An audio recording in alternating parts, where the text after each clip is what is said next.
All right, you guys, tonight we welcome back to the show Gary Wayne, the author of the Genesis 6 Conspiracy, How Secret Societies and the Descendants of the Giants Plan to Enslave Mankind. The Genesis 6 Conspiracy Part 2. Yeah, that's the new book. How Understanding Prehistory and Giants Help Define End-Time Prophecy. Details the role of modern-day Nephilim in Satan's plan to install the Antichrist at the end of days.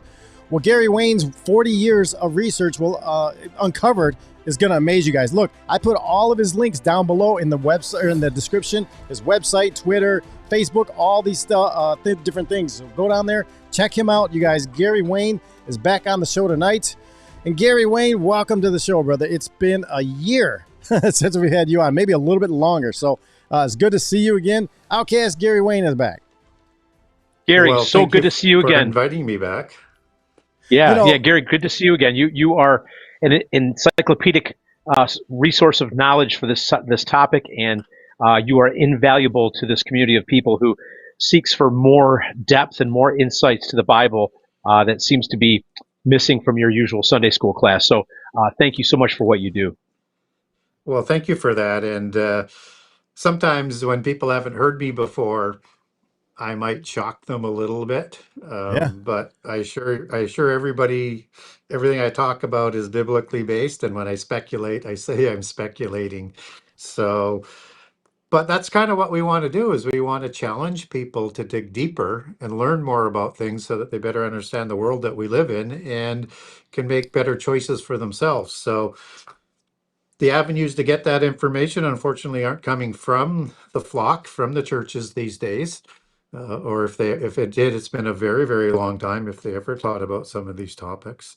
So the thing that is really just sort of concerning for people as they get into the internet is there's a lot of talking heads out there and a lot of people talking on the topics, but not a whole lot of meat that comes with it. Not a whole lot of saying, everything I'm talking about here, I have sourcing for, and here's some of the sources. So that's what I try to do, is bring some credibility, some logic, and connect some dots for people and let them sort of better understand things. I get emails in all the time where people are saying is, finally, somebody's answering questions I've always had, questions for, and you're providing some answers for it. And you're making sense of the Bible now. Now I understand what's going on in that darn Old Testament. That's so important for me anyway. The things that you bring up and the things that you say, it helps me to connect dots. It's like, oh, I didn't realize that this connected with that until Gary filled in the blank spots. And I tell you what, Gary, I was just telling Outcast here in the opening that you have, your knowledge is deep. Your research is so vast that, there's questions that I have in your books that I had no idea that I had questions for, because now you have me thinking about, oh, wow, I didn't even know this. So let's go down this road, but before we jump into that, the last time you were on, Outcast had just approached, talking to you about some things that he wanted to know about Scotland. And we all have history in Scotland. I do. Outcast does. And I believe you do too, Gary. So you guys, before we get going, go check out his books. This is the first one, the Genesis 6 Conspiracy. Look at that. Nice, thick. It's full of everything you guys ever wanted to know. Part 2 is out too. So go get both of those. Genesis 6 Conspiracy with the, number 6, Genesis6conspiracy.com. So Outcast, if you want to, before we get deeper into the other stuff, I want to present Gary with some of the Scotland questions that you have right away. You have the list. Yeah, I do. You guys have the list. Go ahead. I don't even remember what I wrote now. All right. So here we go, Gary. I'm gonna first we'll go with this. Yeah. Outcast wants to know: is Scotland an important principality to the occultists? Do you want to answer that one, or you want to go? We have like 3 or 4 more. Yeah, I'll take them all on as they come. So, okay. Is it important? Of course, it's important. I wouldn't say it's the most important, but it is a very, very important place. And you have a convergence of things that sort of come down mainstream, beginning, with Celtic Christianity being wrapped into the Roman Church, but more with the kingship that comes out of the Unicorn Dynasty with the Stuarts. So, and then you have the start of Freemasonry with the Sinclairs there, and you're getting this sort of mix of peoples and migrations. And before I get into why it's important to the occult, I'll just say that the Romans were not noted for not taking on all comers. Mm.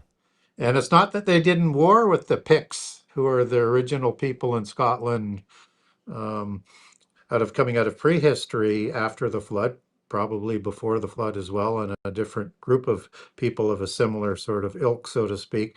But they built Hadrian's Wall. So the barbarians, as they talked about them, couldn't come in, but they were fighting similar barbarians in Wales and in other parts of England. And they were quite familiar with the Gauls. So it's very odd that they would say, we're not going to go any further. And it's not like England is a big island, right? So Right. it's really sort of not explained, but that shows you some sort of deep level of fear and respect by the most powerful empire that was ever built. And it's sort of unexplained. And along with the Norse history and religion, this has a unwritten prehistory. So it was all oral traditions. And as probably even fewer with well-known legends that even the Norse has. But what's interesting though is it's very much akin to the Norse. So yes, it's very much an occultic place because this is where one of the three races of the Tuatha De Danann settled that was distinct from the Irish and the Welsh and distinct from the Norse. And so the Picts were a separate, distinct race of the Shea people or the Seed people, however you want to pronounce it. That's Sidhe. And that they were very much a fearful race, more so than the Tuatha De Danann fairy folk were, or the Norse were. But they had the same religion. And that's how you sort of draw them in as you start to sort of understand their religion and some of the things that go on there. So they have all of these megalithic sites that go back before the flood. So that again is all of a sudden now another indication that there's more going on there. And that these are not explained as to who built them and why. Just like you have the southern ones, whether it's Stonehenge, and I won't go through all the different ancient sites throughout England and Ireland, but there are many. But that's because it's part of a similar or same culture, particularly after the flood. And so this was a place where some people say was the home of the gods. Mm-hmm. I don't think that's quite accurate because you've got a lot of cultures that would say that. But this was a place where they called it not only the home of the gods, but thought to be the other world. And there was two ways to interpret the other world, or Shades, or Sheol, and Argata, and all the other names around the world that has it, is that this was a location where the gods lived that was beyond the sea, but in the earth. So depending on how you want to understand that, and so that's why when you see like the Vikings show and they're showing the Vikings trying to find the land of the gods going across the sea, they have that same sort of interest. And so as we look at that understanding of beyond the sea, water has a lot to do with the imagery of the Scottish religion as it sort of comes down. And that you have a place there that is likely connected in more ways to the other world, whether it's physically within the earth or in another dimension. People can decide on their own about that. But this is a place where the Shea also lived, the Sidhe, right? So you have in terms of the other world, and this seems to be one of those nexus points, and it has such a strong interest from the Norse, which also shows a correlation there. And there's a lot of migratory invasions in there, and in the northern part of England in particular, but Scottish in is very much the case, as was with Normandy, as you look at the history of the Vikings. But that's quite a bit downstream from the settlement of these Pict people that are giants, and Tuatha De Danann. So I'll let you back in there. There's a lot more we can go into. So, sort of a historical question. I just have to ask, Gary, are you familiar with the Pictish foundation myth? You ever heard that term? No, I haven't. So there is an oral tradition that has been widely dismissed by academia as just a myth. But I've learned that throughout Scottish and Celtic history that wherever there's oral tradition, there's some level of truth. I think it's compelling. And the concept is this. Some Scythian raiders were lost at sea and landed in Northern Ireland, and they settled there for a while and took Irish brides. And after a while, the chieftains of the clans of Ireland said, "You cannot stay here. You can take your brides and you can go over there." And they sent them to what is now known as Scotland or Alba. And to me, that if there's any truth to that mythology, it would explain why. I mean, potentially, it could explain why there is a matrilinear succession, which is unique to the Picts, which means the eldest son of the eldest daughter becomes king. Also, that they spoke a strange dialect of Celtic. I think it's P Celtic they call it, as opposed to Q Celtic. And the symbolism of the Picts, which are these almost look like at times crop circles or even pagan with crescent moons and the V rod and the double disc and the Z rods. These things are so foreign and they're all over Scotland. It makes me wonder if they're somehow linked more akin to Scythia than it is to Celtic. Does this stimulate your thinking in any way, Gary?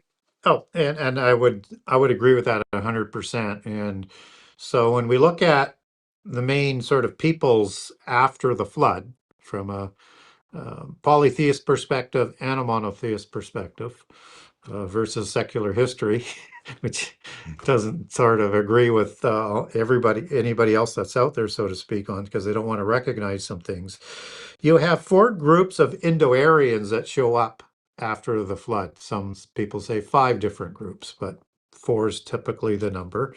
And you had Indo-Aryans that were before the flood as well, and they're connected to Tartarians and a lot of times as giants surviving the flood. But the Scythians are one of those groups.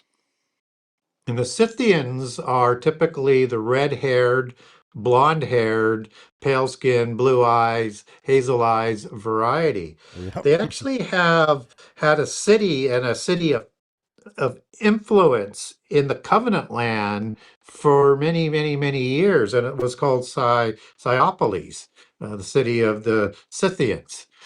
And what's interesting about that, it was called the House of Power, or the House of the Shed in Hebrew, which would be, Beth Shed and Beth Shedim in the plural, but also understood as the House of the Shea, House of the Seed, and spelled that way. That's the same race. That's the same people.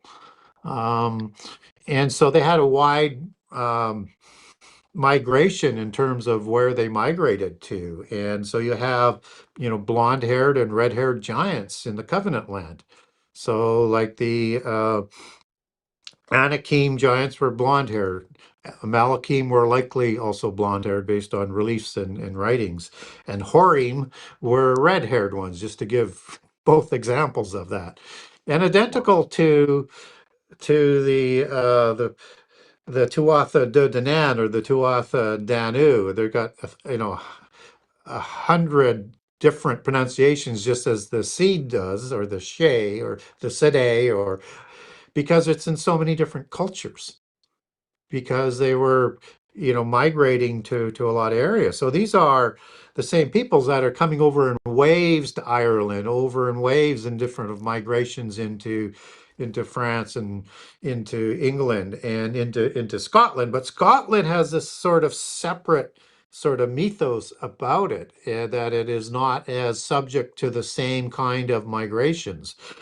But you do have some interactions. So, like, you have the Dalriada kingships in about 800 AD that are moving over to Scotland as well, with the Stone of Destiny. So there's this sort of pure bloodline of royals, of the royal Sede or the royal seed or the royal Shea, that come out of Scotland. So this is seemingly more of a pure branch, and the Picts were red-haired, typically. Now, a lot of seculars will say, well, there's a lot of brown-haired ones, Scottish people, but those are the other migrations. The pure was the red. And the red hair was the most prized variety of the bloodline.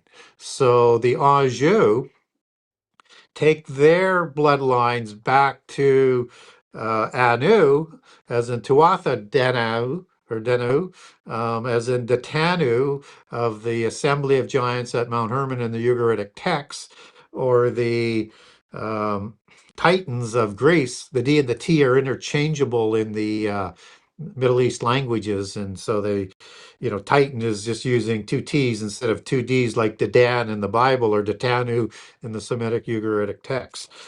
And so they take their beginnings of their people back to the royal Picts or the royal Shea. And then they produce the Plantagenet as well as a junior offshoot. So the Anjou and the De Vere are sort of the primary families. Then comes along the Anjou and then the Plantagenet. Wow. Interesting. So wow. Deep with knowledge here, Gary. It's almost like let's step lightly with the next question, because I got to go back and listen to that again. So the chat is lively. They're enjoying what's going on here. The second question talks about rivers.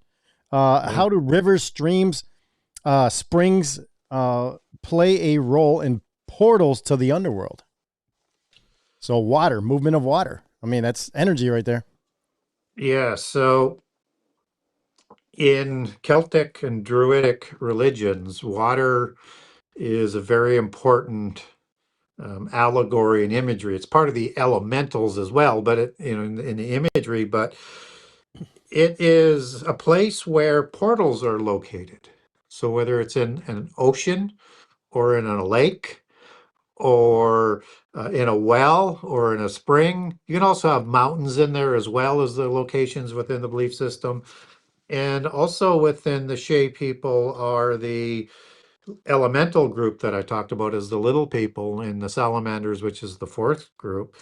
And they had fairy dolmens. So you see fairy dolmens over there, fairy mounds. These were also portals to the other world, to the home of the gods. And you see that also show up in other Druidic writings and culture as well. So like the Ladies of the Lake in King Arthur, those are guardians of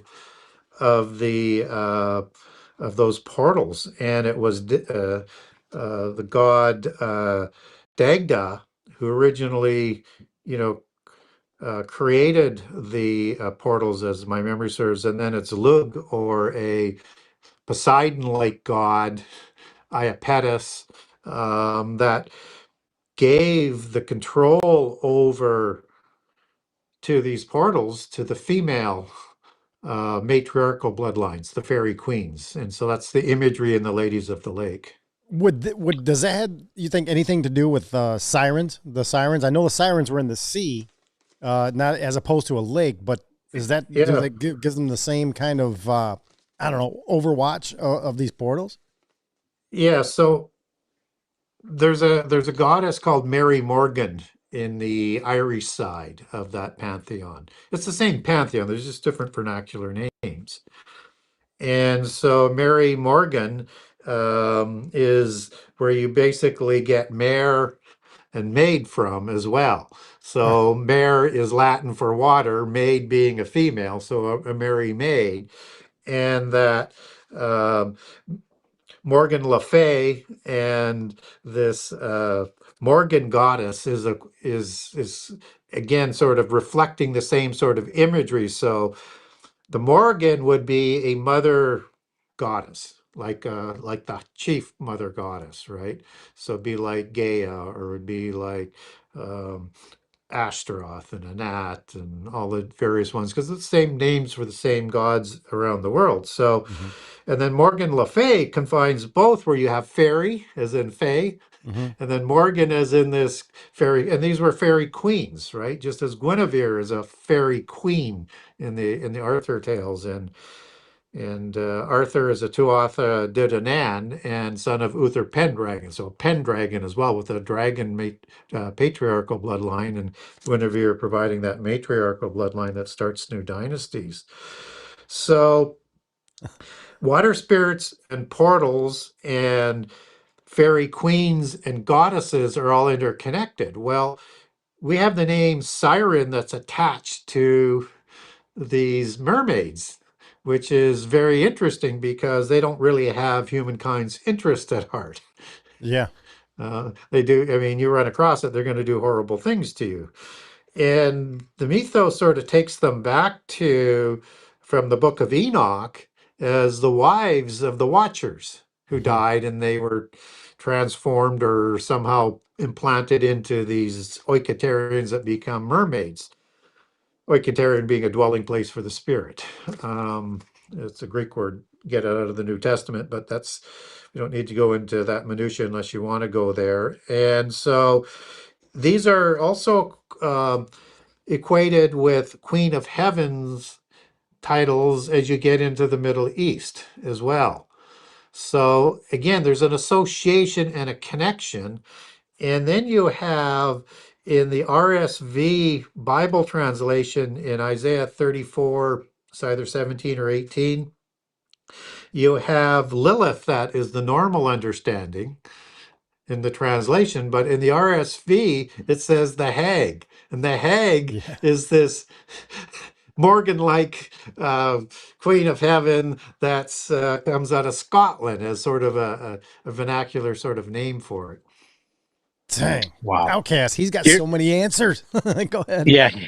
Gary, just for your own entertainment, Gary, I got to tell you, when I got married in Scotland, I got married in a church called Balquhidder Church, and it's in the Trossachs, which is where the Highlands meet the Lowlands. It's about 40 minutes north of Stirling. And what I learned while I was there was that before it was a church, it was a pagan site of worship. It was known as the Thin Place, which is where the veil between the other world was very thin. What's interesting is in close proximity to the church was a raging waterfall, beautiful raging waterfall in the woods just behind the church. Also, when I was there too, I noticed that there was one grave, one tombstone on the outside of the church wall. And I inquired about what's up with that guy, and they said it was one of their past pastors or reverends of the church, maybe going back to the 50s, and he disappeared for like something like 7 or 8 years, vanished, and then he came back all in tatters, and they said, "Where were you?" And he kept saying, and to the day he died, he said, "I was off with the fairies." That's all he would say, and that was Balquhidder. And go ahead. I was going to say that one of the allegories for the other world is in Peter Pan, as in a pan god, who's a nature god. And the place is called Neverland, the land of youth. Yep. And this is the same terminology that's used for the Scottish otherworld. So it is, and again, that's also known as the place of the gods. So, and what's interesting is the pan god has an association within the Celtic Norse traditions. So Pan was a horn god. Odin is a horn god. Odin isn't really accounted for properly in most pantheons, and neither is the pan god. So if you're talking about after the flood, let's say it's Greek mythology where Pan comes out of, you have Zeus as the chief god, but this is an elevated god of some sort. It's very powerful. You have the same thing. And Pan is kind of a chimera, right? Is that fair to say? Well, satyr god, for sure. So it's a goat god and different parts to it. It's like it's been degraded to a satyr status. Wow. And so yeah, so So probably from seraphim, from the fallen angels. So as you move over to the Celtic pantheon, you have Cernunnos as that horned god that isn't really sort of accounted for. And you also have Herne the Hunter, which is more into Wales, and whether or not it's a German tradition that comes over with the Saxons, or it is a British tradition, it still is talking about the same god. And what's interesting about Herne is that it's associated with one of the titles of Odin, which is Harion or Harion, which means the leader of the host.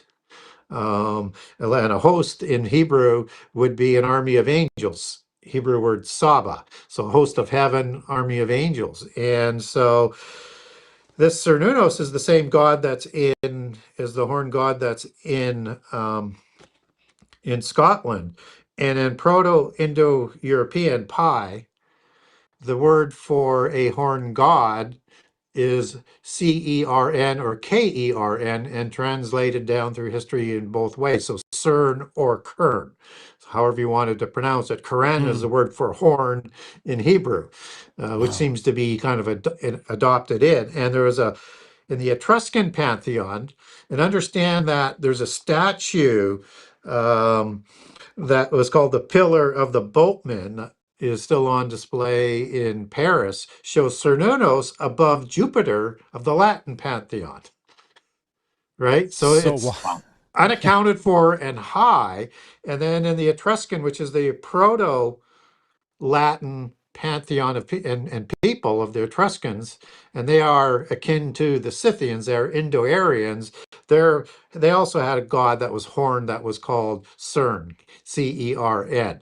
And so you just can't sort of brush aside all of these coincidences that they're talking about the same kind of horned god that is talked about right back to the giants, and that the most famous two horned gods that we could sort of look at would be Satan, who can be depicted as a goat, and Azazel, which was the leader of the angelic rebellious army. And so in the Norse pantheon, you have Odin that's understood as the leader or the lord of the warriors. And these aren't giants, these are gods, right? These are warrior gods that they're talking about. They're the mighty ones, the Icarus in the New Testament, as they're called.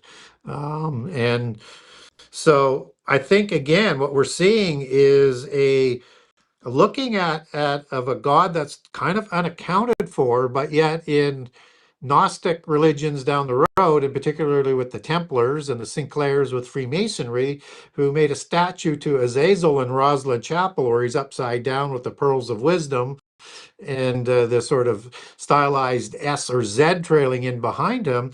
That's the one who supplied all of their knowledge to them that they venerate the most. And even the Templars, they worshipped a goat god as well that they called Baphomet, which means Father Baphomet, which means Father Mitra. Mitra was the equivalent to Azazel in the Sanskrit and Avestan Persian and Aryan language and religions, and that is a destroyer god, which is Azazel supplied all of the knowledge to create all the weapons of war that brought the earth to its destruction. And Mitra is the one who is going to incarnate into a body in the end time to bring about the Antichrist, when Mitra or Shiva's same god, I think, coming out of the Hindu. Mitra is just older with the Zoroastrian religion, which is the same religion as was before the flood, and those Indo-Aryans settled into the Indus Valley. So that's sort of how it gets there, and also into Persia for the Achaemenid dynasty, taking their bloodlines also back to the Aryans as well. And so Shiva, Mitra, Azazel, our destroyer gods, are going to try and destroy the world by fire in the end time. And again, this, you just can't sort of say this is coincidence, because they're all talking about the same type of being all over the world. Gary, sorry for this crazy diversion, but I have to ask. I've had this thought recently. You know, when we watch superhero movies, they're obviously showing their hand. Yep. They're at the Gnostic view of the pantheon of gods and whatnot. Yep. But one of them that stands out to me is the Incredible Hulk in the comic books. But you know what it makes me think of, and tell me if you think I'm nuts. In the Irish mythology, there's the warrior Cuchulainn, and they said that when he was enraged, he would go into a mode called warp spasm, and his muscles would boil underneath his skin, and he would like turn into a monster and destroy people on the battlefield. I'm wondering if the Hulk is a nod to Cuchulainn, or has that ever come up in your thoughts? Well, look at it this way. Let's go back to Cernunnos, who's the Green Man.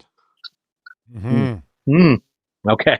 And there he is. Now you have a superhero offspring demigod that is not really kind of human. It's kind of different, right? It's not like the other kind of giants. And so I think that's what's being expressed in the Incredible Hulk is the offspring of Cernunnos or Pan or whichever god you want to associate him with. There's many different names for these gods, but it's the one at that highest level of the pantheon that's sort of unaccounted for, that seems to and also understand that the satyr gods had quite a sexual appetite. Sounds like some demons to me. Yeah. Wow. So all these questions about Scotland, not to if any of our listeners are not accustomed to hearing about Scotland. The reason I ask all these things is because when I was there, I was amazed at how much the paranormal and the supernatural are steeped and interwoven with every aspect of their culture, including the Christianity. And then you think about how hotly contested Scotland has been, and then I'm learning things like the higher ups of the Campbell clan are involved with Freemasonry and potentially Satan worship, and there's all these different aspects, and then there's all like different blue blood lines that are connected to Scotland. So my question is this. Is it my imagination, or is Scotland like hotly contested because it is a seat of power for the occultists? And does that does it in your mind tie together back to the Bible and everything else? I mean, how do you see it?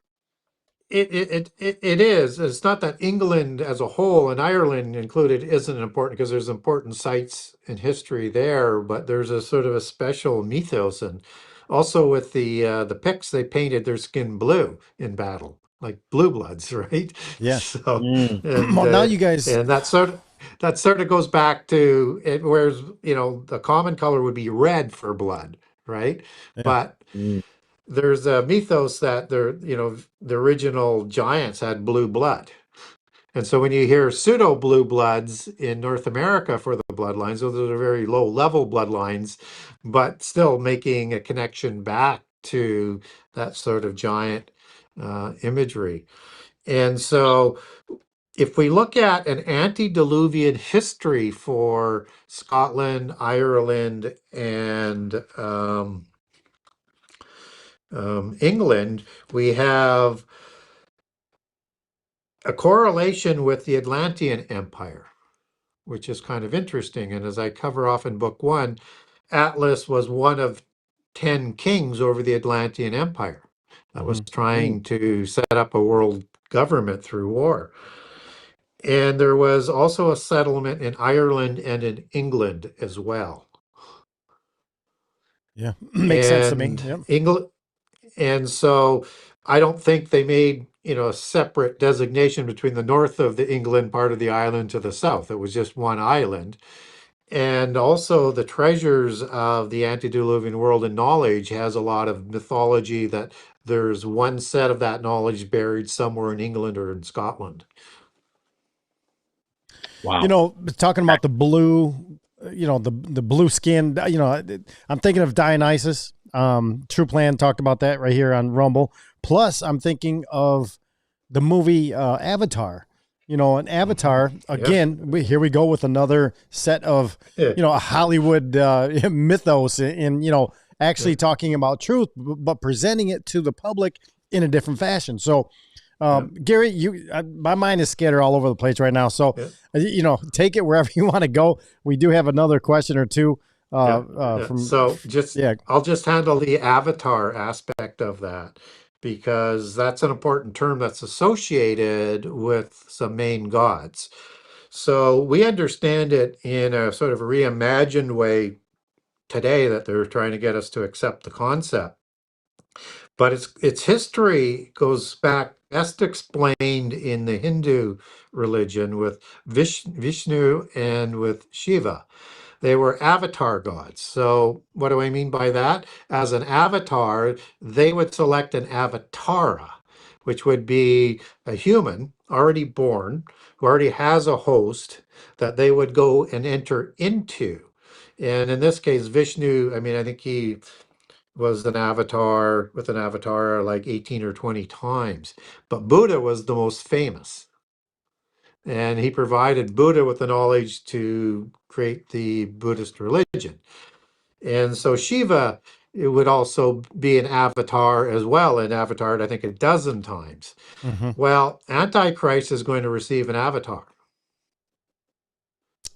And is going to give him some power. And he receives the power in the Bible from Satan in 2 Thessalonians 2 and Revelation 13 from the dragon. Now, you could look at the dragon as just a seraphim angel or Satan as well. So it could be Azazel, Abaddon, Apollyon, that comes up out of the pit prison because he is the leader of the Watchers, that in the book of Enoch was put into the pit prison for being the leader of the Watchers. And so we know Satan can enter into people because he enters into Judas to give him the strength to betray Jesus. So we know biblically that can happen too from a Christian perspective. So this avatara is an incarnation in the New Age religion, as they would express that. And they look at the Christ consciousness, which would be an antichrist understanding from a Christian monotheist perspective, the Christ consciousness is going to be an avatar in the end time. It's going to pick one or several individuals to avatar into, and is going to create, as the Bible calls, would say, many antichrist figures of the end time. So that avatar with the blue, now dealing with demigods that they would typically avatar into as their chosen one, which would be more, they would be more receptive based on their religion and how they were brought up and who they believe were their creators. Wow. I mean, he's got an answer for everything, Outcast. I really like this. This is good. We have, in the chat right now, we have Birdhouse. She's calling in from, she's in Australia is what I'm saying. And she says she has to jump in on this one because she has pretty close Scottish heritage from the lowlands. One of the tribes of the Archbishop Gavin Dunbar cursed in 1525. I mean, you guys probably know about this stuff already, but it's great to have you here, Birdhouse. And all right, so do you want to ask him about the circles and the cairns and the ley lines? No, I mean, he might be interested in if you want to ask him about ley lines, you could bring up the pictures that I took when I was in Scotland. But in regards to Birdhouse, it's funny because I just recently learned that I thought it was 10 or 1100. There was an English bishop that put a 1,000-word curse on the lowland Scottish clans of the Border Reaver clans. And that is in my mom's side of the bloodline as well. The Kerrs were Border Reaver clans. These were clans that resided right on the border of England, and they would go across into England and, rob, pillage, and destroy, and then go back to Scotland for safety. And they were such a menace that the King of England called this bishop to put a curse on them. Subsequently, they are finding people who have generational curses in their family lines, and a deliverance minister recently found a correlation to Border Reaver clans. So I'm wondering if that's what Birdhouse is referencing. If her family is linked to the Border Reavers. I think the Maxwells, there's a bunch of Border Reaver clans. You can probably look them up online and find out what all the different names are of those clans. Yeah. Sorry, So it would be typical for a curse to come through from a polytheist religion through the witches or the priestesses or the warlocks or the priests, but not common for a bishop to do a curse and a king to ask a bishop to do a curse, because it's not that there aren't curse prophecies in the Bible. There's a couple, and it comes with the authority of God and the instructions from God. So to have that happen would suggest there's two sides of polytheism at work there. So white hats and dark hats. So when you can pick and choose whichever one you might think are the white hats and the dark hats there. So they're trying to fight fire with fire, right? Mm-hmm.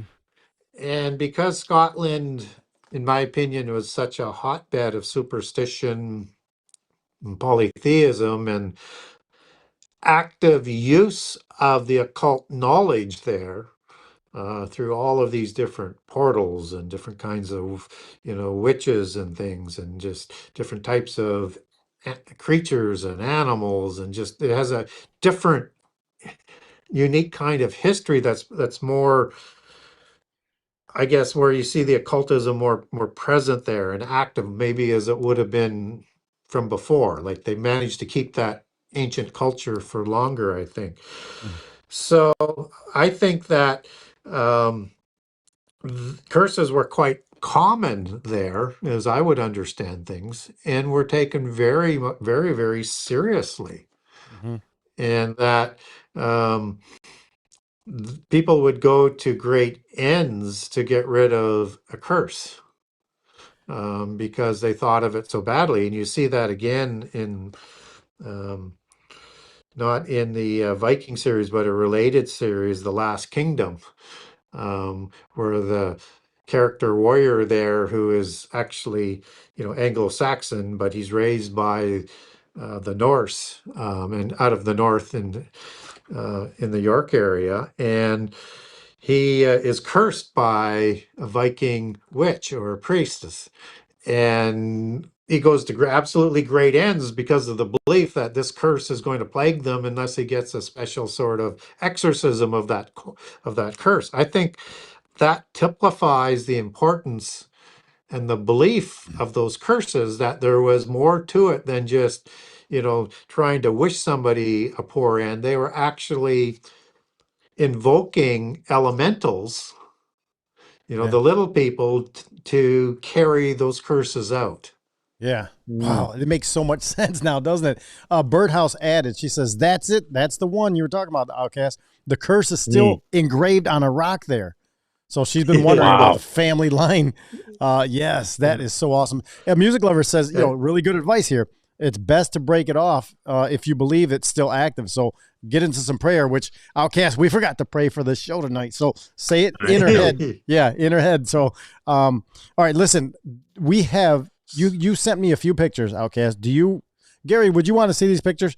It was from when, I believe you got, tell them what it is and I'll start going through them. Well, I got married in Scotland, and this is a visit to Kilmartin Glen, which is on the west coast, just south of Oban. There's one picture that he might show that's at the Stone of Dunad. There's also pictures of in close proximity and different burial cairns. Yeah, that's me with the backpack on there, talking to a local historian I met named Scott. And but there's more. There's other interesting photos, but that's just sheep were in this field. But that's Kilmartin Glen with standing stones. Then Jesse will also probably show some pictures of cairns. And these cairns were interesting because they were kind of like inset in the ground, and some of them were big enough for me to get into and pass through. Others were so small I didn't even understand what they were for. I know historically they burned ash in them. So like this in the background, that one was big enough to crawl into. This one in the front was like a little, I don't know, I wouldn't say a shoebox, but it was a smaller thing where I could maybe have gotten down in there, but it didn't go anywhere. But that's all in very close proximity to one another in Kilmartin Glen. Yeah. All right. Yeah. Wow. Look at that. Is amazing. Look at those little boxes. I mean, Gary, you got me thinking about fairies and pixels and little people and all these things with these little boxes. let's go over here and Well, see. yeah, and you know, and you got a mound there as well. That's like a fairy mound, as opposed to a dolmen.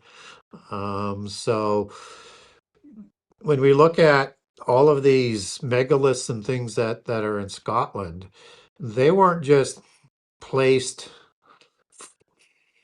at random. I mean, this doesn't say, okay, we're going to settle here, and then we are going to build these crazy sort of megaliths or buildings or tombs. They were all strategically within the religion located. And so, yes, that there's a question that came up earlier we didn't get to on the ley lines is, were a lot of the major sites on ley lines? Yes, they were, according to how we understand information coming out from the ley lines. They're all interconnected to provide energy. And so there's more going on there than just sort of a worship site. So you might need energy to create a portal, for example, to go interdimensionally and whatever else they had in mind for that. But they were also located in the major sites with mostly solstice and lunar markings. In other words, when the moon sort of stood still, that's where they would put an important set of stones, or ones that would mark the winter solstice, likely by implication the summer solstice as well. One would deduce, if people look further at it, that if you're able to do that, you'd be able to do the equinoxes as well, just as Stonehenge does, right? And so, again, you see a similar technology and a similar dating, because these things go back to 3100 to 3500 BC, some of them even older. So this is before the flood, and done with knowledge and skill that we don't really sort of understand today. And we don't have a full picture of what the whole image would like, but typically things were done in circles. So it's called what I call, the wheel religion of the giants, both before and after the flood. And so even their holidays are on a wheel, where you have they have 8 major Sabbaths in that religion.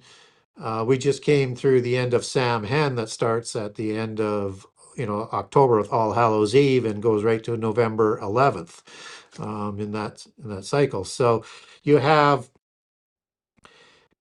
a major Sabbath 6 weeks into a quarter, so to speak. So you have like Lupercalis, which is celebrated about Valentine's in February.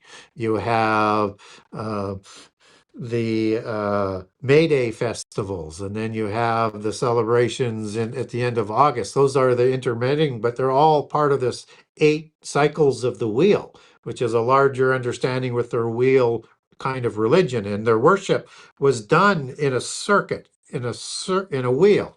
So the pilgrimages would be done on that. They would set those up in all lands that they would go to, and also aligning them with astronomical alignments and probably sacred geometry, and in some cases with technology we can't even do to this day. You know, Gary, what I'm reminded of too is in Israel there's Gilgal al Refaim, which is that's a circular cairn, but it's massive. It's absolutely, these stones are so big that a normal sized human couldn't move them. But it's in Israel. It is circular, and it's not much unlike the pictures we were just showing in Scotland, which are a smaller scale, right? And at the foot of Mount Hermon, on the Golan Heights, where the Pan Temple is also located and the gateway to Hades. And Gilgal Refaim also has over 100 portals in it, dolmens in its site. And it's in that sort of Atlantis sort of circular kind of shape, that wheel shape. It was part of an ancient circuit of worship sites that were very important to the giants, and likely before the flood as well. And we have to take this as a crossover religion and worship site, because it was worshipped both before and after the flood, because it goes back to about 3100 to 3400 BC as well. So in the same sort of time frame as of some of the other megaliths that were all sort of kind of wheel shaped. And Gilgal is the Hebrew word for wheel. And so this is the of Gilgal, Refaim. Refaim is a giant or a spirit, Rapha in the singular. And so this is the wheel of the spirits or the wheel of the giants. It means all the same thing because the disembodied spirit of a giant would be the spirit, right? So it's a shed spirit. It's a Rapha spirit. It is a demon or a daemon spirit that is being expressed there. So that has significant connections to our imagery of Atlantis, and at probably the most occult location in the whole world, Mount Hermon. You know, wow. Oh man, so good. This stuff is so good. You know, okay, so you had mentioned a movie and TV shows earlier, Gary, and the one that I really like, both Outcast and myself, we really like watching Outlander.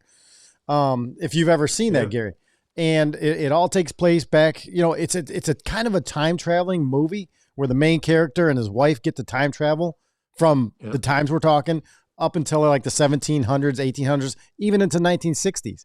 But one thing that's amazing to me, and I'm going to go back to this picture of Outcast. Look at him standing next to that. What's that called, Outcast? What are those things? That rock. It's an upright rock. It's huge. There's standing stones. There was actually a series, like Gary said, they would have been in a circle. There's this particular field, this particular sheep field had only 3 stones left. There was more, like there would have been I don't know, at least a dozen in a circle, and over time they were taken for building purposes or whatever. So only 3 remain in that field. Right. So in this show, in the series, Gary, these standing stones that Outcast is talking about that are in there, when the people want to time travel, they go up to these. They're made of quartz. They go up to them and they know how to access the side of the stone to travel through time. And, you know, every time I've seen that movie and I'm pointing at it and I'm pointing at, you know, I'm telling my wife, look what they're doing. This is biblical kind of stuff. It's hard for me to parse that out for her, to make it relate to the Bible, because there's so much in the supernatural Bible. I just love it. But do you know about these stones, these standing stones where they time travel through? No, I don't know what that technology is, but in all cases, there is a technology that is required to go through a portal. Yeah. Now, a portal is dealing with quantum mechanics. No matter how you look at it, going interdimensionally, time is a dimension. Whether or not it's actually possible to time travel or it's been restricted not to be able to do that. Otherwise, nothing would be certain on anything. Doesn't mean you wouldn't want to be trying to develop the technology to time travel, but typically it's for interdimensional travel that they would go through. The time travel is maybe wishful thinking on the occultist aspect of it. But maybe I said that wrong. Maybe they are just interdimensionally, but they're showing up at different times, 1960s, 1700s, 1500s. That's time. That's time travel, right? Yeah. So, but you know, what I always say to people is that if from a Christian perspective is if they could go back and not have had Jesus crucified, they would already have done that. Right. Because that sealed their fate, right? So I think that would suggest that not that time travel isn't possible, but God seems to have put in restrictions on over time as to what the fallen angels could do and the technology being applied. And it's again that circle thing. It's not only do we understand that as the wheel worship, but the Celts and the Tuatha De Danann and the Picts, they understood that as the wheel of Tyrannos.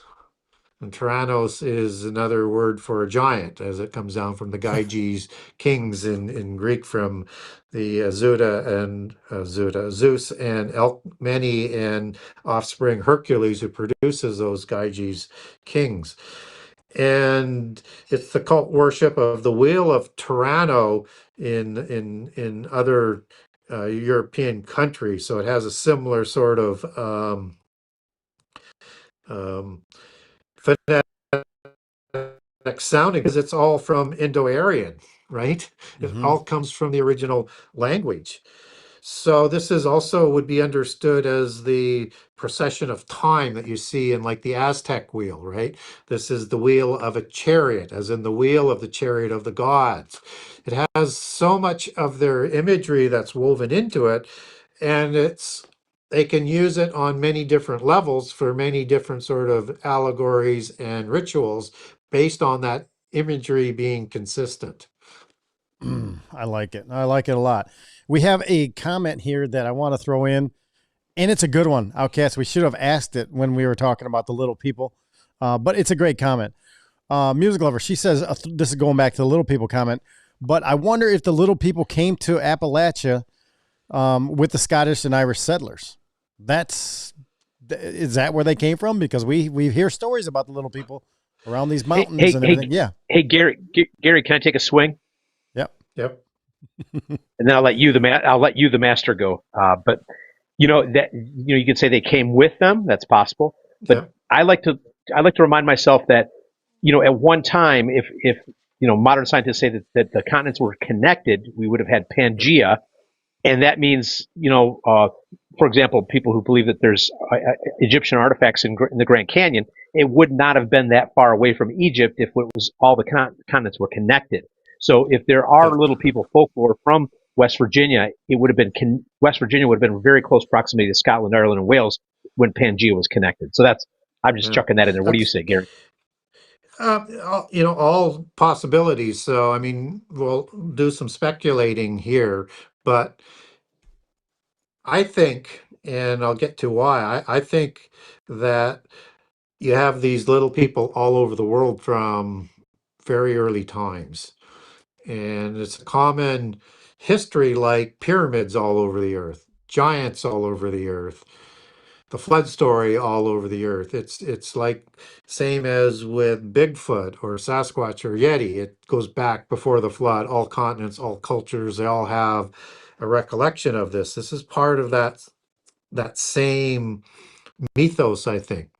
And that even in North America with the First Nations, they have an oral tradition of these little people that go back and are connected to giants, are connected to Bigfoot and Sasquatch. And so when we look at, there's different names in each of some of the tribes, but they're kind of all expressing the same. So First Nations ones would be Laurel, which is the most common one for the mischievous ones, right?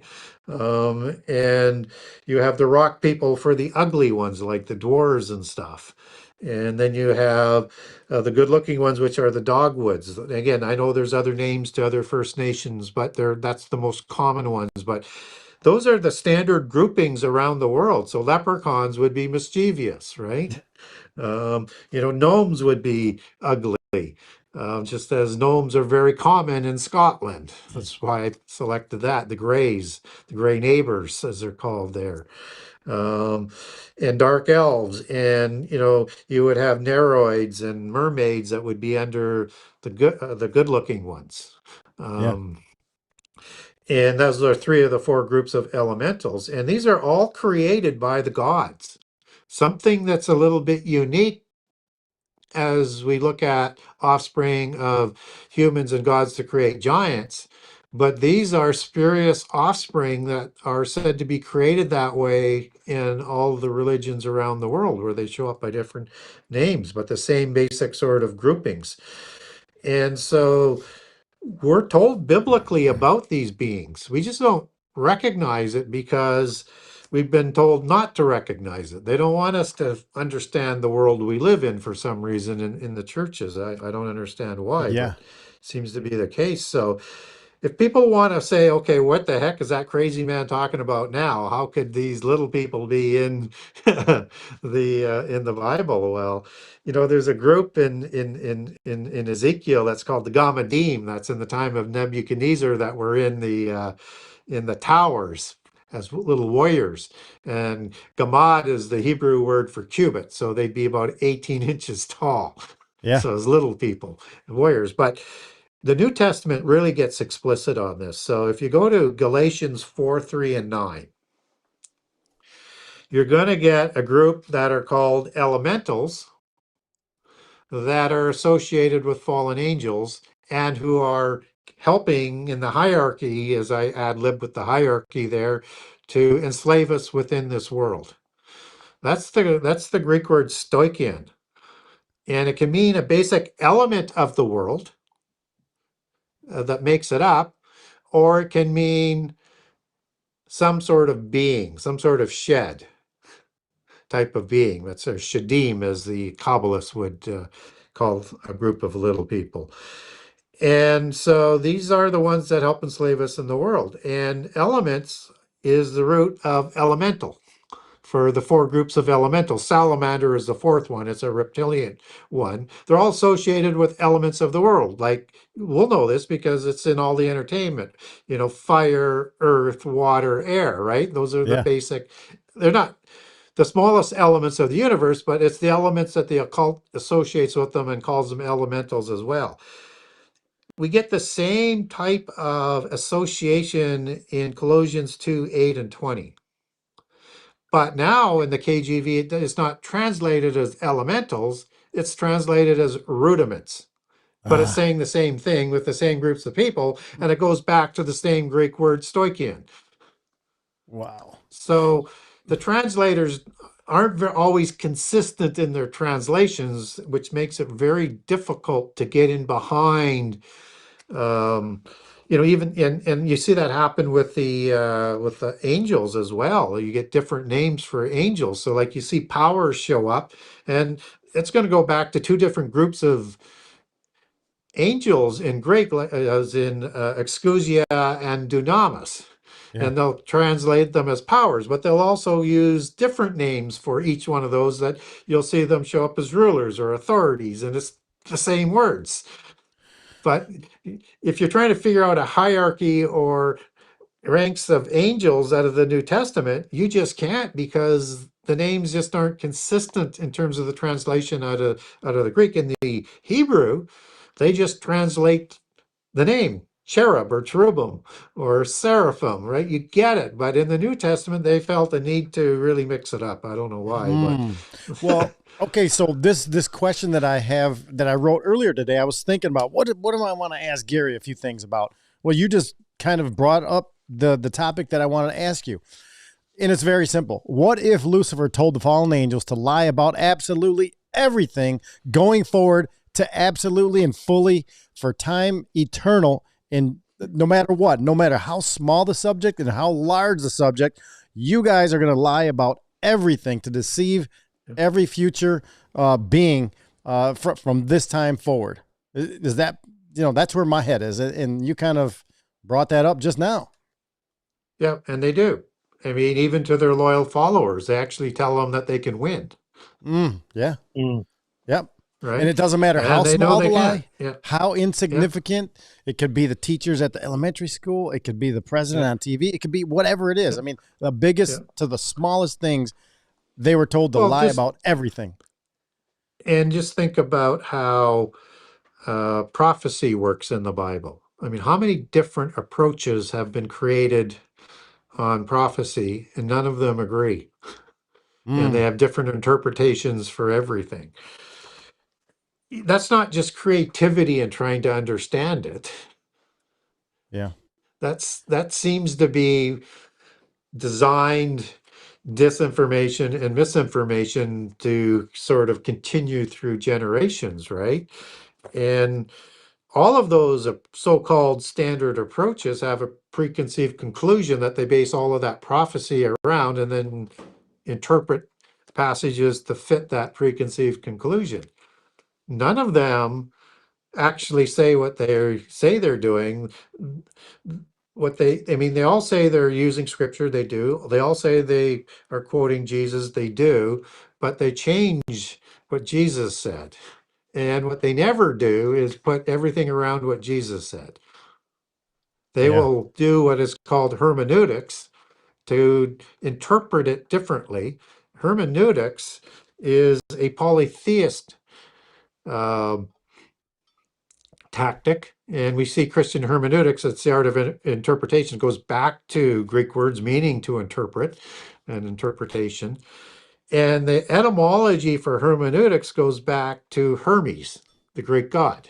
And it's used to take the fable out of mythology to get to the facts of the history. And it enters into Christianity through monastic orders in the Middle Ages. That would include downstream the Jesuits who interpret through the seven sacred sciences the Bible, would include the Cistercians, Augustines, all those different monastic orders were Gnostic enclaves that they mold themselves into within the Roman Church.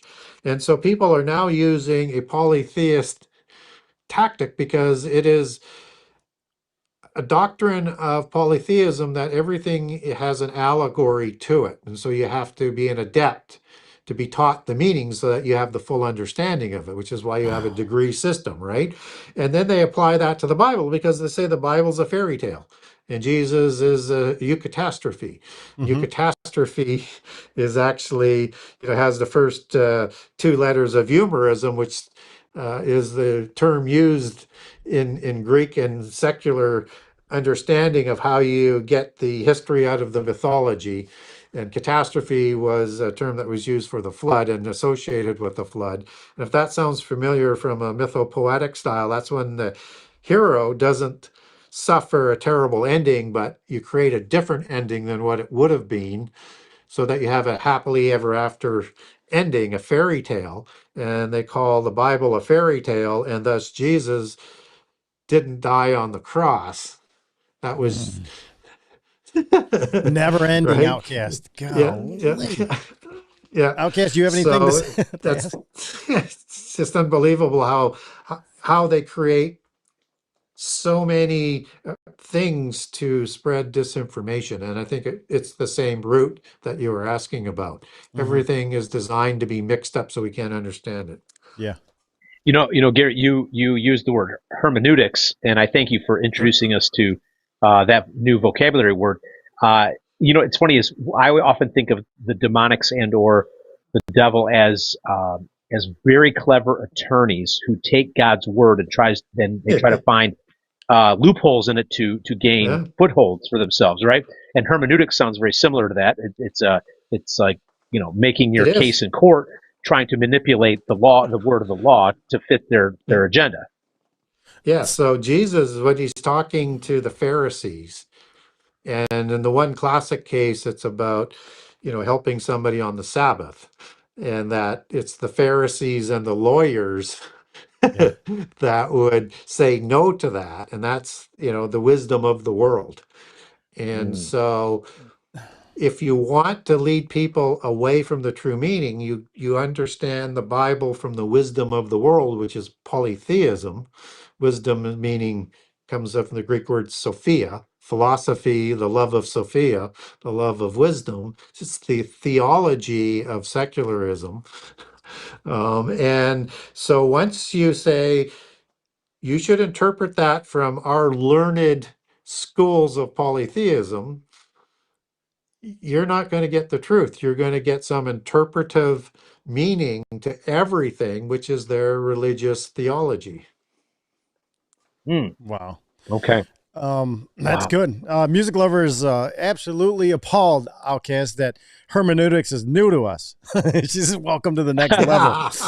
Well, I've heard of it, but I just to get a good definition of it was helpful, and it makes me think of lawyers lawyering is what it makes me think of. Well, it makes me think of that. If I'm on social media, I get told all the time as well, you don't have any understanding of hermeneutics. I'm going, my response is, yes, I do, and it's polytheist. Wow. So deep. There's so much. So in other words, so to bring it back to a biblical context, and this is, I'm just paraphrasing it for our listeners too, if they're like, why are we going on about all this mythology? It all comes back to the fact that part of the great deception of the devil was to trick humans into worshiping the children of the genetic rebellion against God, which is the Nephilim, and or the other interpretations of the Nephilim, which would be the Greek mythologies, the Egyptian mythologies, the Hindu mythologies, and the Viking mythologies. Those are all counterfeits to God's story in order to get humanity to focus on the creation once again, as opposed to the creator. Is that a fair way to kind of bring it around back to a biblical context? Certainly manipulated, not necessarily counterfeited. There's polytheist accounts that come down through history of the same events, right? But it's seen Okay. through the polytheist lens, and everything is designed to honor the pantheon of gods and to degrade God, right? So same end, just I would phrase it just slightly different. Some of it's going to be counterfeit, probably, but probably not all of it as well. So, when we look at it's important to understand this and why we should talk about these things to a certain degree, but bring it back to the Bible, bring it back to the true measuring stick. We don't have to believe what the polytheists believe. That's not what's important. I mean, I get asked that all the time. Do you believe them? I say, well, it doesn't really matter what I believe. It's what they believe. Mm-hmm. And what's important about that is what they do with their belief system that we need to understand. Yeah, and they reign over this whole world. Right. We swim in polytheism. They control everything mm-hmm. for a short time. And so if we don't understand what they're doing, we don't know when we're being deceived. Yeah. A perfect way to put it right here too. Birdhouse, she says, Satan is a legalist. Yeah. How many times have we heard that? And also, Music Lover, she says, precisely, he and his minions can only do what they're permitted to do, whether by implicit or explicit permission. Yeah. So smart. Yeah. Yep. Go ahead. And the legalism, I think, is best shown in a passage in Jude. And there's a little tidbit in there about Moses. And Moses, when he dies, Satan shows up and wants to take Moses for his own. But God sends Michael and he overrules it. So what is really going on there? It's the ultimate of the legalism that Moses, by God's will, had Moses placed into, as a baby, the Pharaoh's family, right? And raised as a royale, raised in polytheism, educated at Heliopolis, took the oaths of the religion, swore allegiance to the god of this world, Satan, right? All because God wanted him to be able to come back and talk in their language and rescue the people. It was the preparation. But he swore those oaths. Satan was there on legal tender that he's mine. Dang. Right? Connecting dots. Connecting dots. Yeah, I never. I didn't realize. I didn't understand. Yeah, because Moses was doing God's will, he trumped that, because that's what was going to be required to lead Israel out of Egypt. I don't think I've ever heard. I don't think I've ever heard it worded like that. That's very fascinating. Yeah, that's thank you. A perfect reason to have Gary on to explain these things for normies like us that are just can't comprehend what you're talking about, Gary. But now look, you're putting it all together. And here's something else too. Going back to that legalist stuff and Hollywood, that movie Al Pacino, The Devil's Advocate. That's what it is. The Devil's Advocate. Have you guys watched that?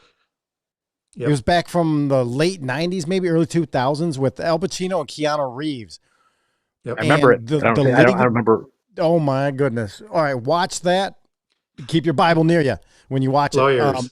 Because what we're talking about tonight, this lawyer stuff, it has a lot of legalistic stuff. And then all the imagery of Satan and everything that comes in.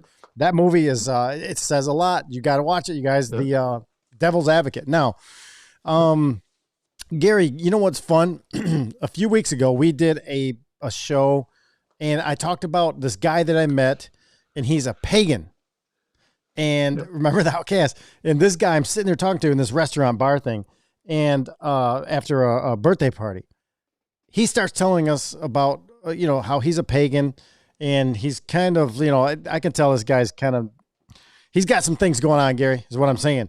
But he is involved in the Renaissance Festival that's local here, the Renaissance Festival. Now, if you go to the Renaissance Festival, especially this one, it's a pretty big size one. It's a good one. there's all these little fairy gardens and stuff around the bottom of these trees. Yeah. There's all these Vikings running around. And this guy here was plays a role as a Viking in the Renaissance Festival. But I just want to throw that in there. I don't know if that adds to anything, but other than just fun, Outcast, is there anything we can bring up on that? Gary? No, I think you're onto something there, but let's see what Gary has to say, because he's the man with the knowledge. Well, what's the Renaissance? I mean, it's a new beginning, right? Renaissance, and in the Middle Ages, it's the Renaissance of the 7 sacred sciences or the 7 liberal arts, and it's out of polytheism comes this. Is based out of the 7 sacred sciences that Enoch, son of Cain, had split into those disciplines that then merged with the knowledge of the gods. And then you had the creation of all of these spurious offspring. Wow. See? Awesome. This is good, Gary. I love it. You know, it's like, think about this. Modern men today, they can tell us everything about every stat of these pro sports players. Who cares? Then we have somebody like Gary. He knows the Bible like we should. Instead, we're talking about all these guys with the high scores and the bats and the touchdowns and all this nonsense. What does it matter? None of that stuff matters. It's all entertainment and distraction. And what Gary's doing that's what it's designed to do. If we are living in we're spiritual beings having a human experience, and we're living in the devil's matrix, what's he going to do? He's going to distract us with everything possible. And Gary will probably correct me if I say this wrong, but in the Greco-Roman times, what were the sporting events of those events? Probably the same type Colosseum. of thing. Keep the people's eyes off. They keep the eyes off of God and keep the people's eyes on the gods, the little g, plural s. Right? So it's the same concept to this day. The sporting events are no different than the Colosseum. It's keeping our eyes off of the main God and keeping us focused on the little g gods. It's just on repeat over and over and over again. It's far out. Yeah. Gary, you want to throw in on the bread and circus a little bit there? I mean, Well, yeah, I mean, and just think of all of the sacrifices that were made with the gladiators and all the deaths in the spectacles of the circus at the Colosseum. So, and it was designed at that time in a very unique way to do what they wanted from a ritual perspective, but it was also to pacify the mob, to keep them disfocused from how they had so little and the select 100 families had so much. Yeah, that was it. It's like every time what I keep seeing around here, Outcast, it's like soon as all the people online or on the streets or whatever are starting to figure out what they're doing to us, all they got to do is pick up this ball and throw it out there. Throw the ball out there, and then we'll start fighting against each other again. Forget about what they're doing. It's the exact same thing. Throw them to the lions. Man, we see. Well, divide and conquer is the way of the media, right? Keep us divided by every faction possible. They want to fracture us. Yeah, exactly. Divide you into 2 groups, not multiple groups. Divide you into 2. That seems like they're poles apart, and then use that to keep you fighting and move you in a direction together as you get squeezed into that direction. Yeah, the books. Yeah, the red versus blue, the left versus right. I mean, the man versus woman. I mean, just it's nonstop. Yeah. They have every divide and conquer technique just perfected. And here we are, like cats to a laser light. Yep. It's crazy. And all from the wisdom of the world. That's what it's taught from. We are so easily conquered, you guys, unless you know things like Gary's talking about. I mean, Genesis 6 conspiracy. Let's go over to Gary's website real quick. Let me see. So I was thumbing through here the other night. You guys go over there, Genesis, and then it's the number 6 conspiracy.com. Gary, I could spend hours on this thing, on this website you've created here. There's just so much. We're talking about, descendants of Anak and bloodlines and covenants, and just, it's so good. It is just so good. Heroes of old. I mean, look at that, Outcast. There's so much he's got there. Antediluvian epoch, the great heroes of, what we just talked about, the age of the great heroes. Um, Well, Hollywood and if really. Go ahead. Go ahead. I was going to say, if you're well studied in the Bible, um, book two will be book one on steroids for you, but it's more coming straight out of what's in the Bible. So book one is how the Bible intersects with secular history and polytheist history. Okay. And book two is more how um, the world history, the Old Testament intersects with biblical history. And so I'm more concerned with in book one letting the other sources, polytheist, secular, what have you, in their own words. But in book two, I'm more interested in quoting the Bible and going directly to sources that, show a parallel account, just seen through the different lens. But you want to know more about giants and Mm-hmm. how that connects into the end time, then that's Yes. what you want as a Christian is Yeah. book two. And if people like the work of Dr. Heiser, Mhm. book two, I would also classify as Heiser on steroids. Ooh, Well, as the show I'm reading that. as we started I'm the reading that show, right now. Outcast, yeah, I gave him Hyder's book. So now we're gonna have to get this part two book of yours. I was just looking at this, the new Nimrod, Outcast, the new Nimrod. Yeah, He's got it in here. yeah. But what was I saying? I was comparing you and Heiser right at the same level about the knowledge of all these things, and unfortunately we lost Heiser just a few years back. Yeah. But Gary Wayne is here, is what I'm saying, everybody. Gary, or Outcast, do you want to talk to Gary? And what did we leave anything on the table tonight? Any gold on the table? I mean, there's so much. There's so much. There's so much. No, we just barely scratched it with Gary, I'm sure. But Gary, where your ministry is important is that when I was a younger person, like when those pictures were taken of me in Scotland, for example, I was considered myself an amateur history buff. And I also considered myself a Christian, but I was really struggling to reconcile all the different mythologies from the different cultures Yeah. and our Bible. But what you have been able to do, which is just it's a beautiful thing, is you acknowledge these other folklores and or mythologies, and then put it through a biblical filter as to how this relates to our Bible. Once I understood that, it was a game changer. My faith exploded. My worldview exploded. Everything changed. And before that, I just thought, different cultures came up at the same time and created their own gods. No, they are interconnected. And it's people like you that in your intellect and your ability, not only are you an intellectual, but you can write in a way that's for regular people like myself to understand and comprehend. And that is no small feat. So the fact that you even want to rub elbows with rubes like us is a blessing. So thank you for hanging out with us. It's really cool. Oh, it's my pleasure. I'm all about getting, information out. And one of the things that I go to into book two is there some overlap? Sure, there's about 10% overlap, but it's 90% all new information in book two. So it's not redundant, but it's targeted to Christians to go deep in the Bible. And some of the things I learned after writing book one is how confused people were on prehistory, and I just thought people would have maybe figured it out, but I can see why in hindsight. For some reason, I was able to sort of zero in. So if you want to understand whether you're looking at biblical history, polytheist history, or secular history, is you have to understand the flood. And that's a dividing line, whether or not secular history wants to recognize that it had happened or not. They use the same sort of dividing line. They have their own dating to it versus the biblical one. And I use the biblical dating in book two and the secular dating in book one.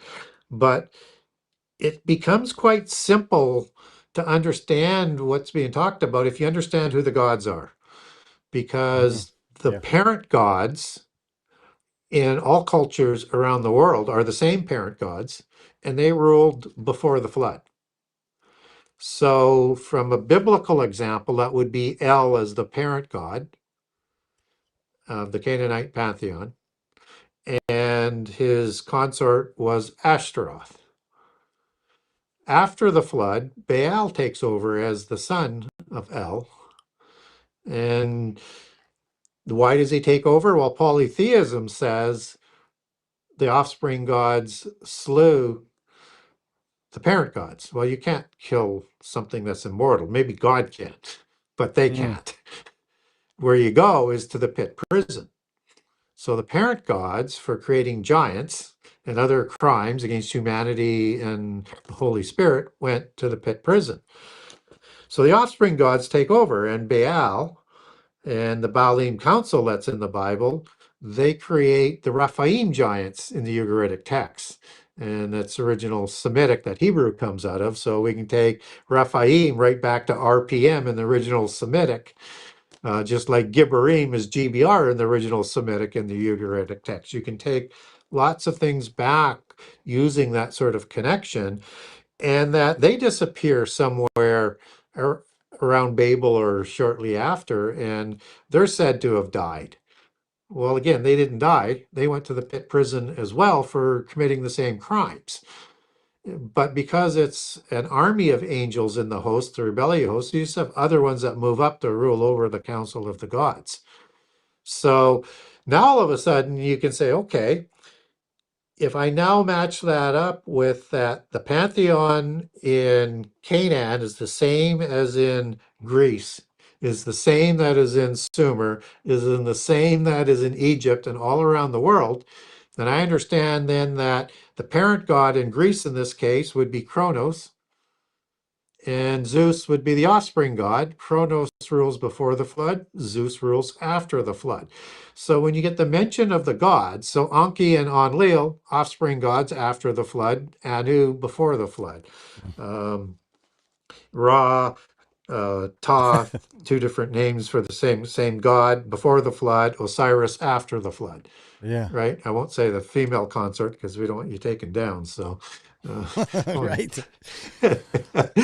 Wow. So it's all of a sudden now it's so deep. Now you can start understanding some of the things that are talked about that, it was always just so confusing. Well, who's Odin? And why is he before the flood? Is he after the flood? How does that all play out? Well, now you understand him. He's like the other gods that we talked in the other pantheon. That's an outlier, Azazel-like god, and that the other ones that are below in the pantheon that are talked about would be part of the 7 wandering stars, right? That are mentioned in the Bible. Right? That's the 7 with the 7 planets. And then when you look at the days of the week, you understand that they're using the Norse, the Latin, and the Greek pantheon and using different vernacular names for the same gods that are the same wandering stars that are around the world. Like Thor. Yeah, Thor's Day. Wow. Yeah. What's so frustrating about all this stuff when you talk about this, Gary, and you told us about a lot of this on the first time you were around. But what is so frustrating to me about this, when you sit and think about it, this knowledge right here is so very important to the way we live today and see our future. The problem is we just don't recognize it. We're not interested in it. When I say we, I'm talking about modern man, Western culture. But the powers that be, whether it's in politics, whether it's in entertainment, Hollywood, medicine, education, at the very tops of those, they know about all this stuff. And they're using it against us in ways that we don't understand.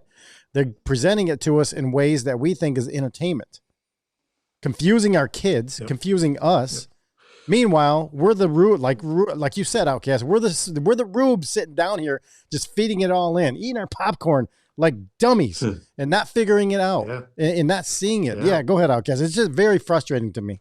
Well, just to jump on what you're saying, I believe that these movies are designed to prepare a godless generation of young people to bow down to the demigods when they are revealed again. That's I think it's in preparation for it. Well, it definitely is, and they've been able to keep us in the 3rd and 4th class, in the 4-class system, or the feudal system, as though we would know it from a Western European level, all over the world throughout our history. So a small group of individuals who were able to keep power by keeping us uneducated and into basically a working enslaved class, right? Most you could hope to arise to would be the third class and be a tailor or a baker or a blacksmith. But anything above that was populated by the top two classes, including the priesthoods of all of the religions. And even after Jesus, even within the Roman Church and Christianity, right? Yep. Yeah. Only in the last 150 years we've been educated, right? Where that's been displaced to a certain degree, which is why they want to take it down. And the entertainment, they controlled all the entertainment throughout the history. They wrote the history. Yeah. So we need to sort of understand that. You were talking about superheroes, and I was talking about El and Baal, and that Superman as a superhero. When you look at heroes, they come out of prehistory, out of Sumer and the Middle East and Greece as giants, right? These are the giants like Hercules, Gilgamesh. They're all heroes.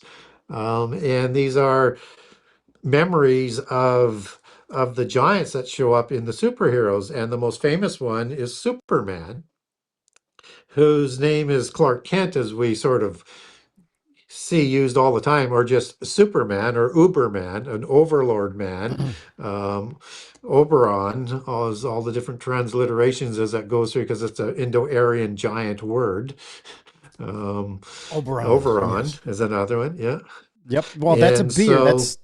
Well, keep going. I'm gonna do something. I'm gonna look for something. Keep going.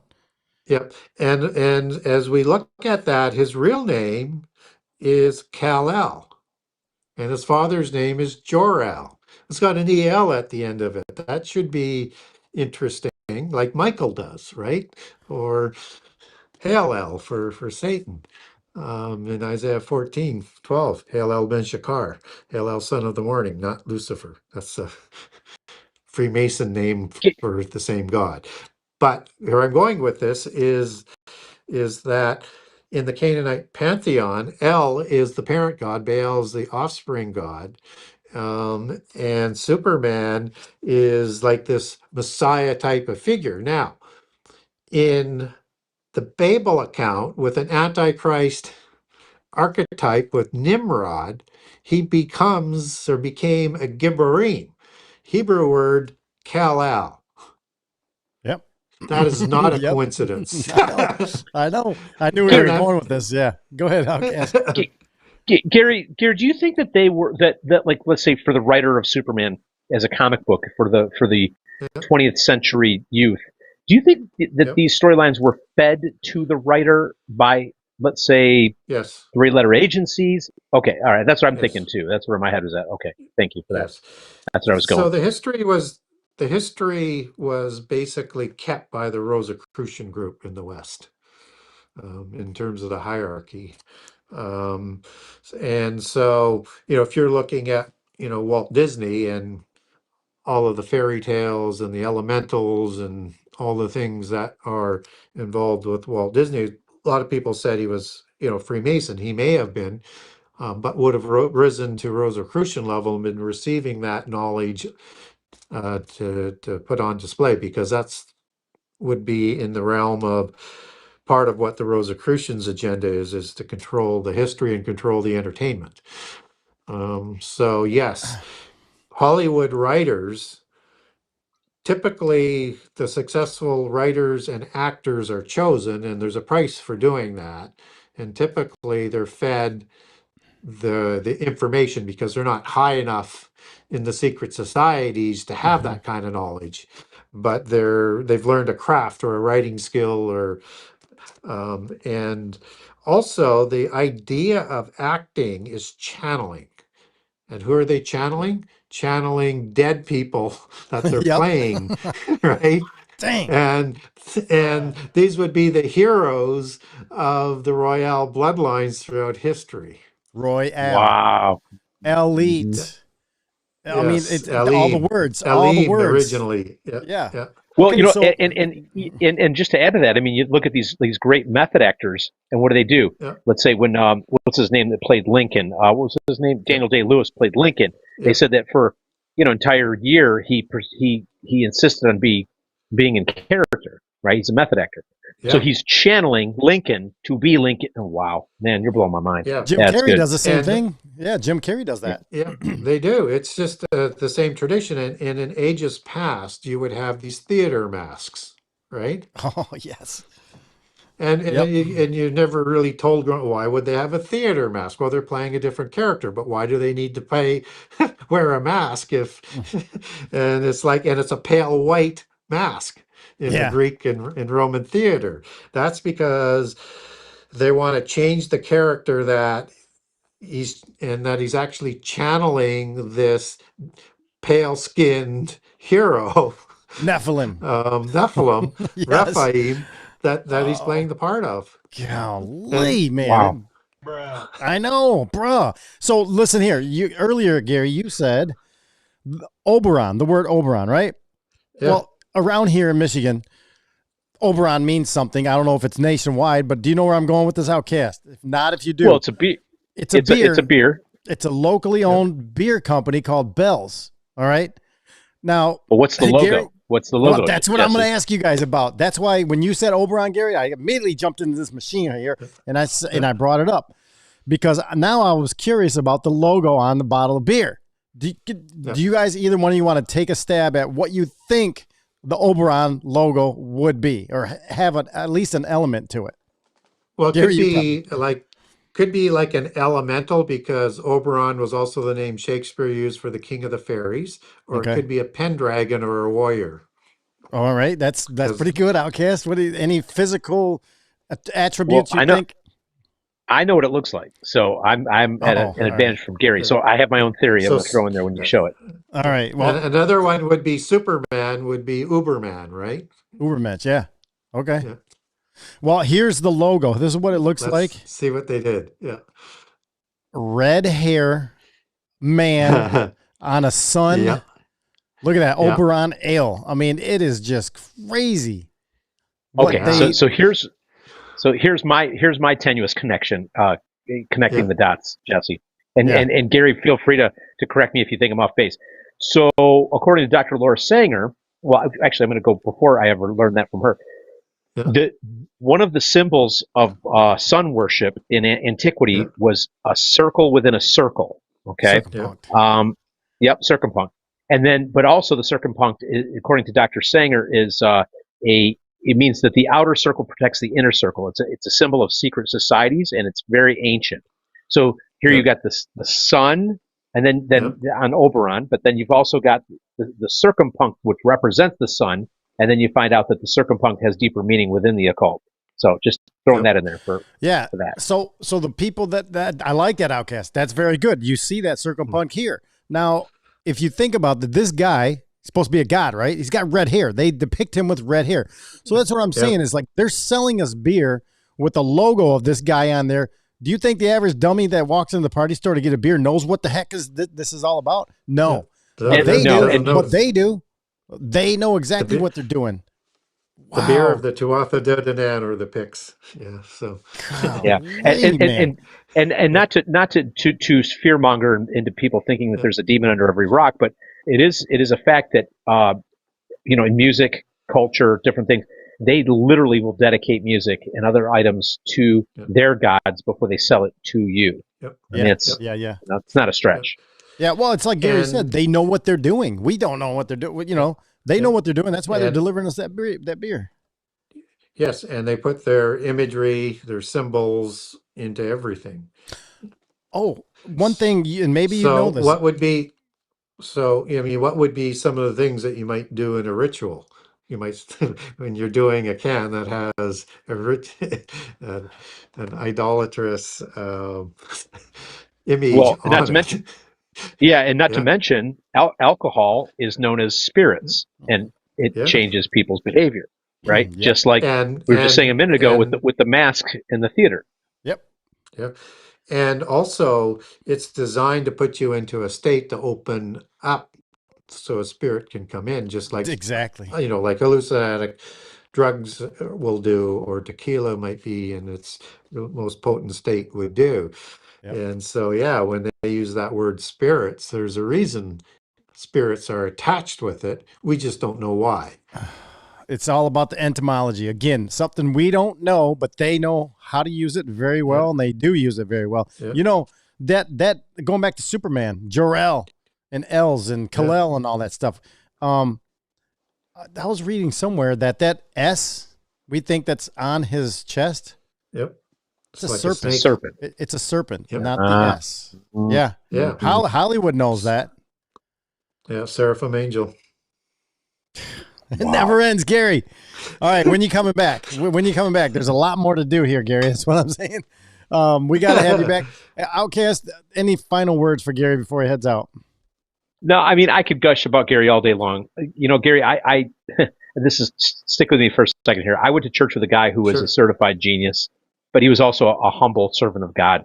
And after his death, and the more I learned about him, he was a Sunday school teacher of mine. I was just amazed that he chose to mingle with people that he found completely annoying because they were so much dumber than he was. and I put you in that category. I admire you for your intellect and your knowledge, but yet you, as a Christian, you do not shy away from hanging out with anybody in the body of Christ to share your knowledge. And I cannot thank you enough for that. God bless you, Gary. Thank you so much for hanging out with us. I wish I lived nearby with you. I'd come out and just hang out with you and just pick your brain and just chit chat with you all the time. And thanks for coming on our show again. And we would love to have you back. So thank you for everything. Well, thank you for inviting me. Invite me back anytime. And that's kind of, what I do is I like to get information out there. So yeah, and we enjoy it. It's to as many people as possible. Gary, Genesis 6 with the number 6, you guys, conspiracy.com. Where do you want people to go order your books from? Should they go to your website? Is that the best place to go? Yeah, that's the easiest place to go. And as you showed on the website, I have a generous excerpt of all 98 chapters of book 1, all 84 chapters of book 2. If you wanted to support me, you can go to the Buy Now page and get a signed copy. And on the website and the buy pages, you have links over to barnesandnoble.com, amazon.com, and amazon.ca. So you can get the printed copy from there as well and go right to the Amazon or Barnes and Noble site. And there's also links for the Kindle edition directly to Amazon from the Buy Now page and on the front, and also the Audible versions for both books. Okay, yeah, I'm on the Buy Now click. Oh, right there. Look at that. Canadian customers, U.S. customers. I didn't know it was over there at Barnes & Noble. Me and my daughters, we love going to Barnes & Noble and walking around and spending hours. Yeah. Okay, and I'm gonna ask. And on my website, I have discounts if you buy more than one book. So if you wanted to get one of each and get the discount, go to buy page 3. That's the bundling page. Buy page 1 is book 1. Buy page 2 is book 2.